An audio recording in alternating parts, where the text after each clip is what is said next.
Hi guys, happy Monday. I hope you had a wonderful weekend. I know I did. I did a lot of running and biking. So my legs are a little bit sore, but I've got to stay busy or else I will go nuts. So we were at the part where Stanley and Zero are walking towards God's thumb and Zero is like not doing well. So he was afraid if Zero stopped, he might never get started again. We're almost there, he said.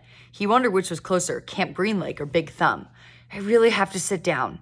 Just see if you can go a little. Zero collapsed. The shovel stayed up a fraction of a second longer, balanced perfectly on the tip of the blade, then it fell next to him. Zero knelt, bent over with his head on the ground. Stanley could hear a low moaning sound coming from him. He looked at the shovel and couldn't help but think that he might need to dig a grave. Zero's last hole. And who will dig a grave for me, he thought. But Zero did get up, once again, flashing thumbs up. Give me words, he said weakly.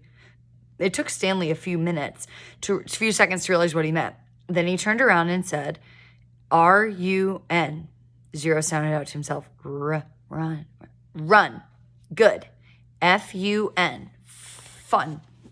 Spelling seemed to help Zero. It gave him something to concentrate on besides his pain and weakness.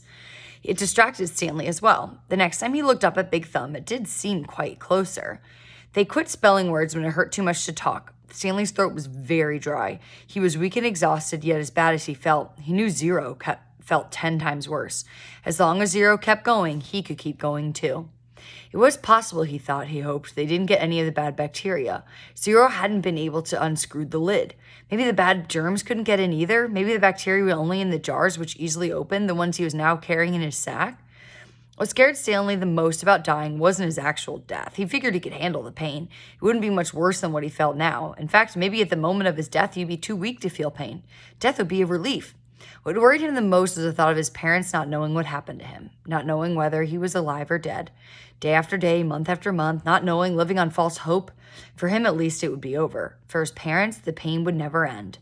He wondered if the warden would send out a search party to look for him. It didn't seem likely. She didn't send anyone to look for Zero, but no one cared about Zero. They simply destroyed his files. But Stanley had a family. She couldn't pretend he was never there. He wondered what she would tell them and when. What do you think's up there? Zero asked. Stanley looked up at the top of the Big Thumb. Oh, probably an Italian restaurant, he said. Zero managed to laugh. I think I'll get a pepperoni pizza and a large root beer, said Stanley. I want an ice cream sundae, said Zero, with nuts and whipped cream and bananas and hot fudge. The sun was almost directly in front of them. The thumb pointed up towards it. They came to the end of the lake. Huge white stone cliffs rose above them. Unlike the eastern shore, where Camp Green Lake was situated, the western shore did not slope down gradually. It was as if they'd been walking along the flat bottom of a giant frying pan, and somehow now they had to climb out of it. They could no longer see Big Thumb. The cliffs blocked their view. The cliffs also blocked out the sun. Zero groaned and clutched his stomach, but he remained standing. I'm all right, he whispered. Stanley saw a rut about 1.6 deep running down the cliff. On either side of the rut were a series of ledges. Let's try there, he said. It looks to be about a 50-foot climb straight up. Stanley still managed to hold the sack of jars in his left hand as he moved up slowly from ledge to ledge, crisscrossing the rut. At times, he had to use the side of a rut for support in order to make it to the next ledge. Zero stayed with him somehow. His frail body trembled terribly as they climbed the stone wall. Some of the ledges were wide enough to sit on. Others stuck out no more than a few inches, just enough for a quick step. Stanley stopped for about 2/3 of the way up on a fairly wide ledge. Zero came up alongside him. You okay? Stanley asked. Zero gave him the thumbs up sign. Stanley did the same. He looked above him. He wasn't sure how he'd get to the next ledge. It was 3 or 4 feet above his head, and he didn't see any footholds. He was afraid to look down. Give me a boost, said Zero. Then I'll pull you up with the shovel. You won't be able to pull me up, said Stanley. Yes, I will, said Zero. Stanley cupped his hands together, and Zero stepped on his interwoven fingers. He was able to lift Zero high enough for him to grab the protruding slab of rock. Stanley continued to help him from below as Zero put himself up. While Zero was getting himself situated up there, Stanley attached the burlap sack to the shovel by poking a hole through the burlap. He held it up to Zero. Zero first grabbed a hold of the sack, then the shovel. He set the shovel so that the half of the blade was supported by the rock slab. The wooden shaft hung down toward Stanley. Okay, he said. Zero doubted this would work. It was one thing for him to lift Zero as half his weight, and it was quite another for Zero to pull him up. Stanley grabbed a hold of the shovel as he climbed up the rock wall using the sides of the rope to help him. His hands moved up one another, up the shaft of the shovel. He felt Zero's hand clasp his wrist. He let go of the shaft with one hand and grabbed the top of the ledge.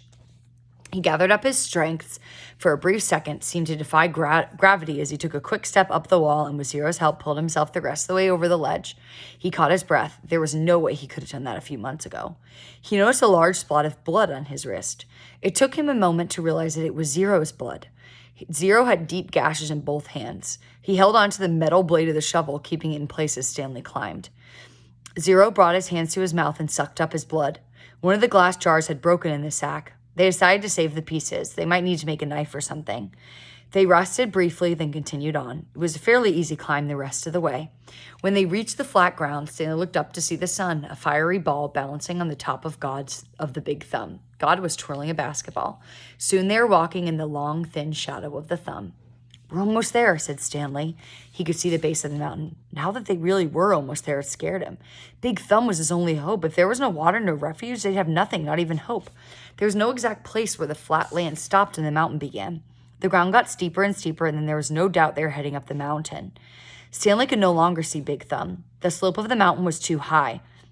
It became too steep to go up straight. Instead, they zigzagged back and forth, increasing their altitude by small increments every time they changed directions. Patches of weeds dotted the mountains.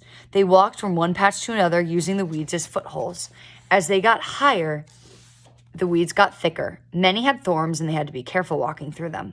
Stanley would have liked to stop and rest, but he was afraid they'd never get started again. As long as Zero could keep going, he could go. Besides, he knew they didn't have much daylight left.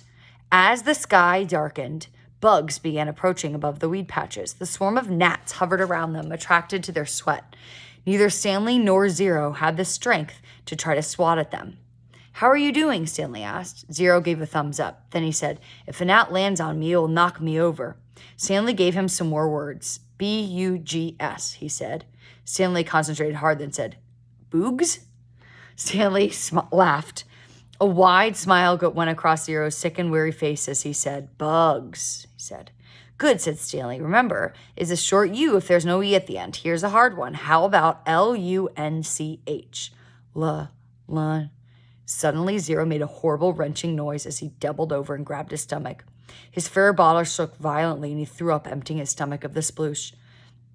He leaned on his knees and took several deep breaths, and he straightened up and continued going. The swarm of gnats stayed behind, preferring the contents of Zero's stomach to the sweat on the boy's face. Stanley didn't give him any more words, thinking that he needed to save his strength. But about 10 or 15 minutes later, Zero said, "Lunch." As they climbed higher, the patch of weeds grew thicker, and they had to be careful not to get their feet tangled. Stanley suddenly realized something. There hadn't been any weeds on the lake.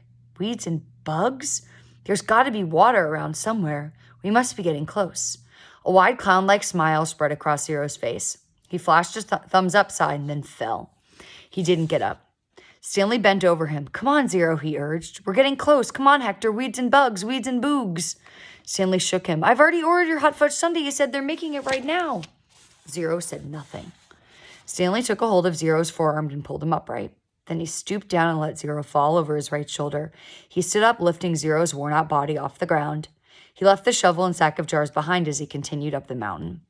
Zero's legs dangled in front of him. Stanley couldn't see his feet, which made it difficult to walk through the tangled patches of weeds and vines. He concentrated one step at a time, carefully raising and setting down each foot. He thought only about each step and not the impossible task that lay before him. Higher and higher he climbed. His strength came from somewhere deep inside him, and he also seemed to come from the outside as well. After focusing on the big thumb for so long, it was as if the rock had absorbed his energy and now acted like a giant magnet pulling him towards it. After a while, he became aware of a foul odor. At first, he thought it came from Zero, but it seemed to be in the air, hanging heavy all around him. He also noticed the ground wasn't steep anymore. As the ground flattened, a huge stone precipice stood in front of him, just barely visible in the moonlight. It seemed to go bigger with every step he took. It no longer resembled a thumb, and he knew he'd never be able to climb it. Around him, the smell became stronger. It was the bitter smell of despair. Even if he could somehow climb Big Thumb, he knew he wouldn't find water. How could there be water on top of a giant rock? The weeds and bugs survived only by occasional rainstorm like the one he'd seen from camp. Still, he continued towards it. If nothing else, he wanted to at least reach the thumb. He never made it. His feet slipped out from under him. Zero's head knocked against the back of his shoulder as he fell and tumbled into a small, muddy gully.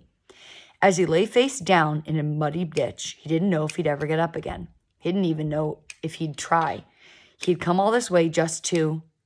You need water to make mud. He crawled along the gully in the direction that seemed the muddiest. The ground became gloppier. The mud splashed up as he slapped the ground. Using both hands, he dug a hole in the soggy soil. It was too dark to see, but he thought he could feel a tiny pool of water at the bottom of dirt. He stuck his head in the hole and licked the dirt. As he dug deeper and deeper, more water seemed to fill in the hole. He couldn't see it, and he could feel it, first with his fingers, then his tongue. He dug until he had a hole that was about as deep as his arm was long. There was enough water for him to scoop out with his eyes and drop it on Zero's face. Zero's eyes remained closed, but his tongue poked out between his lips, searching out the droplets.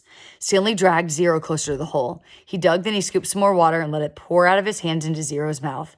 As he continued to widen the hole, his hand came across a smooth, round object. It was too smooth and too round to be a rock. He wiped the dirt off and realized it was an onion. He bit into it without peeling it. The hot, bitter juice burst into his mouth, and he could feel it all the way up his eyes. And when he swallowed, he felt the warmth move from his throat into his stomach. He only ate half. He gave the other half to Zero. Here, eat this. What is it? Zero whispered. A hot fudge sundae. Okay, we'll stop there. I couldn't stop until we at least got to that part, which is the best and so exciting. After you listen to this, can you make a prediction about what you think is going to happen now that they've found some food and some water? And I will see you at morning meeting. Bye, guys.